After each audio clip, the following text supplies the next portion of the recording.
All right. So, funny, but if you've seen me give a speech before, you know I'm a life coach.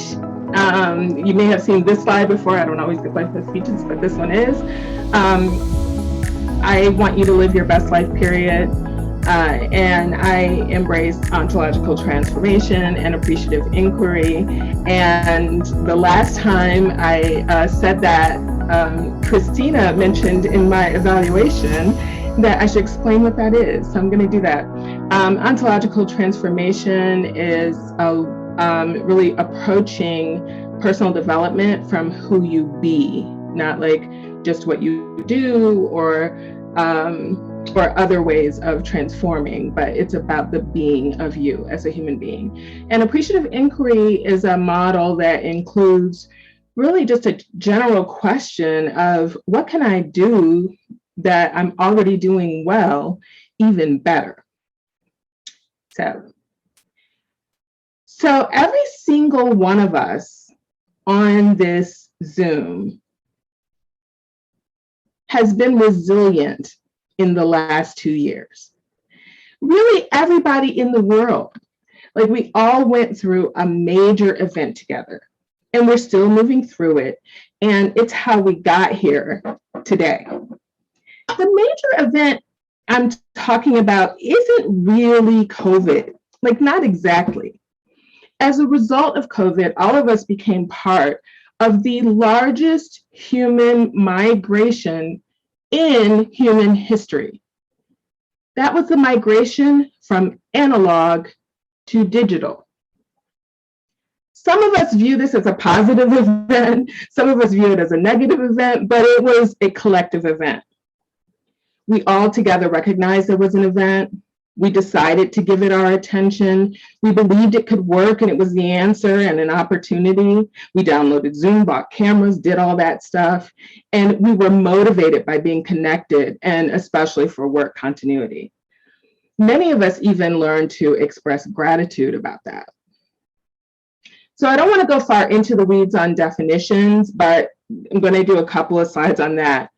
Just like other areas of personal development, more than one definition of resilience exists. So if you go home and look this up, you may find 30 or 40 definitions, but here's a couple of common definitions that they all have in common. Adversity.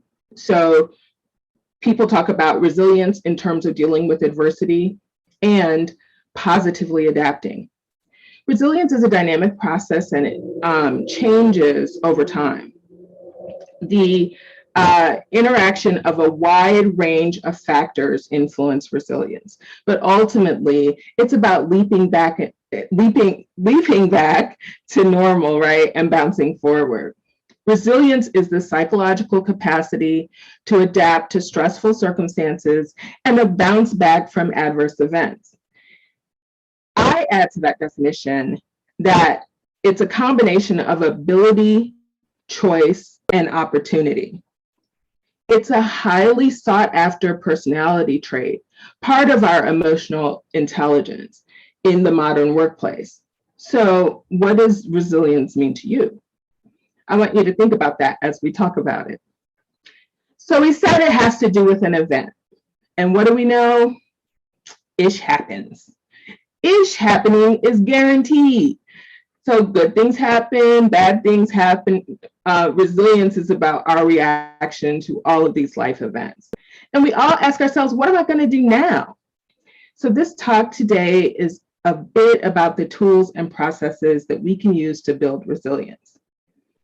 So know this about events. There are 3 key factors for positive events and negative: the duration, the intensity, and the controllability. So for duration, it could be acute or chronic. Chronic events tend to have a greater impact on us. For intensity, it could be like a major negative event, more stressful than daily hassles, and it often can lead to some, at least in the moment, anxiety or difficulty. We're going to talk a little bit more about controllability in a second. So the uncontrollable factors, the nature of the event, what kind of support you have, what kind of role models you've had, and sometimes genetics. There are things that go on with our bodies, and I'm not actually going to touch that, but I wanted to note it. So the consequence of ignoring information that is negative or threatening used to be really, really dangerous. So I don't know, I found there's so many nice pictures of polar bears, but I went for the polar bear. I don't know why. So we used to have to run from danger. There are other dangers, which we've dealt with in recent years. There are threats, adverse events that are less threatening than some of the ones just mentioned. A car getting rear-ended. Happened to me in August. The copier not working at work. Spilling red wine on a white carpet. That could be one of the most frustrating of all. So the controllable aspects of adverse events are perceived as less stressful when we look at them through this lens. One, we want to recognize that an event is happening and be present to it. There are other attentional processes, thoughts, beliefs, actions, motivation, and gratitude. So this is how most of us #stay ready for whatever is about to happen in life, right? Can you respond with the chat if you have your armor on and ready most of the time? So when negative events happen, this armor can get dinged, but we are committed to keeping this armor in place. So resilience isn't about what happened, it's about how we move forward. So why bother? Well, I say you bother because who you are, your purpose in life, is more important than the thing that happened. So you want to be able to stay focused, especially with those daily hassles, things that we let run us, things that we let take over, things that we put on that armor for that don't even deserve to see that beautiful suit of armor. It's not about the event. It's about not getting knocked down in a storm. That's what resilience is about. And when you haven't built the core, then you're not ready. So add to the chat if you see this glass as half empty or half full. And I can't see the chat, so, but that's okay. Toni, we see it mostly as half full. Okay. So I challenge you to see it as 100% full. And some of you may have said that too. Half of it's water and half of it's air. Being resilient starts to be about looking for the opening, for an optimistic view and a positive view and how we can look at things. We've been taught for a long time that half full is good enough, but 100% full might be even better. So over time, we can build our resilience so that using a tool like positivity, so that we can, instead of getting those tiny corrosive chinks in our armor, we can build the skills to build the armor. So one of the things that I want to point out that's a myth about resilient is that people say, this person is resilient or this person is not resilient. It has an always kind of tone to it. That's not actually what resilience is. You're not always the same thing. It changes over time, and the more effort you give to it, the better results you'll get. Also, resilience isn't a measure of how long you can endure something bad. That's just part of the mythology. So us feeling like, we're always under pressure and our ability to deal with that makes us resilient is actually a myth. There's a high cost if you don't manage resilience in those cases. So good mental health is something we talk about a lot as sheroes, And it's something the world is certainly more aware of due to COVID. People taking care of their mental health is now even more presently important than it was before the pandemic. It's not a nice to have or something to do. And becoming more resilient not only helps you get through difficult circumstances, it also empowers you to grow and even improve your life along the way. Inability to deal with resilience can affect your life right now, especially at work, for instance. It can cause absenteeism, diminished productivity, job stress. So one of your tasks is to actively shift to building resilience. Yes, building resilience. So developing resilience is a huge topic, and I'm trying to cover as much as possible, but I'll barely scratch the surface today.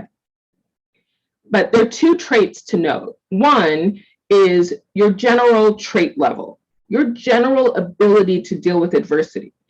This is who we usually think that we are when we're approaching resilience.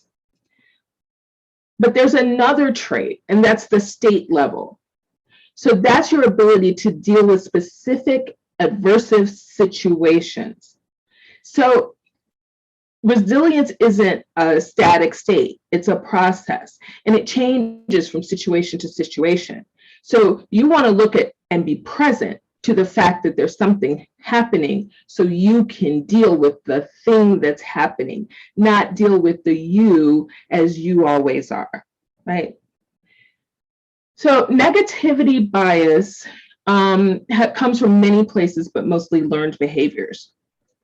And over attending to negative events can trigger a perpetual cycle of negative feelings and heightened attention. So what is negativity bias? That's when you are like the first person to detect negative information, or when you have difficulty letting go of negative information. That's a bias towards negativity.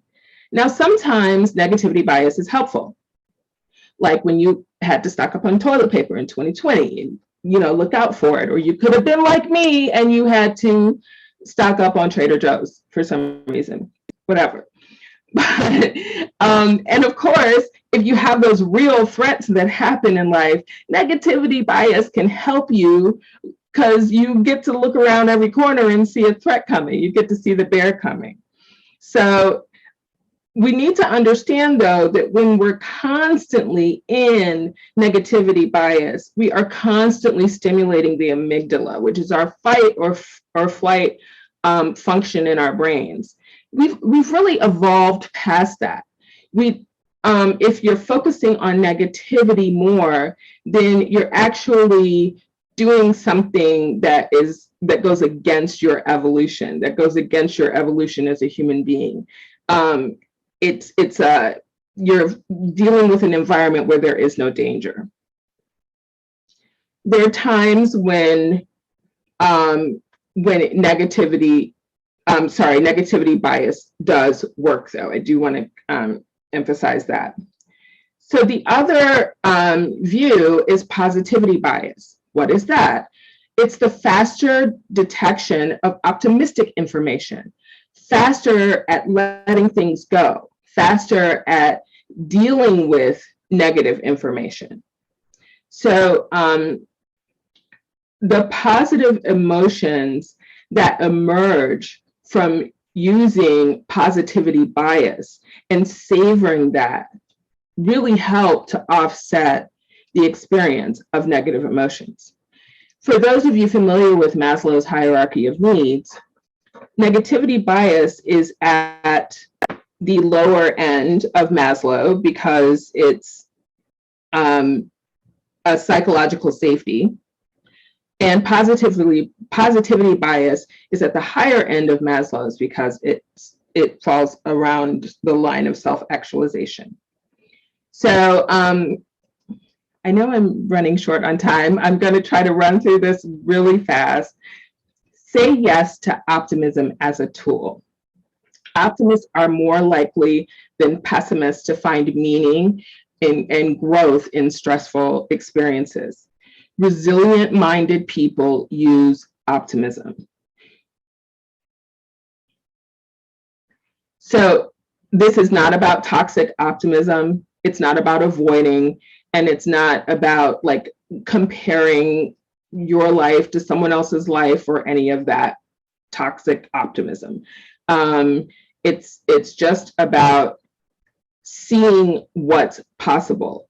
At the state level, this is what's needed to build resilience over time. These steps I'm going to run through, I mentioned them before. You recognize the event. You decide if you're going to pay attention to the event. You choose optimistic or pessimistic thoughts. That's your choice. The actions and coping also have to do with your belief and choice of optimistic or pessimistic thoughts. How you act is grounded in what you believe. And then there's your motivation. Is your motivation reactionary, or is it based on a desired outcome? If you don't know that, ask yourself the question, what did I make that mean about me? And that will give you some hints as to what your motivation is. And then there's gratitude. Do you dismiss gratitude? Do you just take gratitude as maybe only a way to be grateful to the creator that you believe in? Try taking on gratitude in terms of acknowledging yourself. Okay, reinforce your power to bounce forward, your use of the tools, your wins. Savor these things in your gratitude, and they will teach you lessons about yourself. Do this for every adverse event. Just practice, practice, practice. There are many ways to become an optimist. You can see the beauty in everything, do the work, make it possible. You still get to keep your armor. This doesn't mean you have to give it away or you have to get rid of it, but you do want to remember that it's hard to bounce back with all that heavy armor on.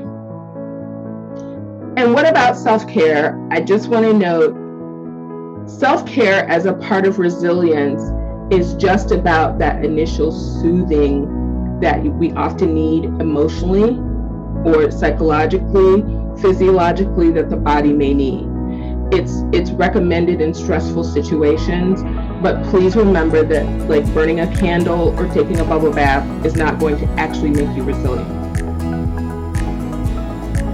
So your conscious choices, your intention, and your mental processes will increase your capacity for resilience in the future.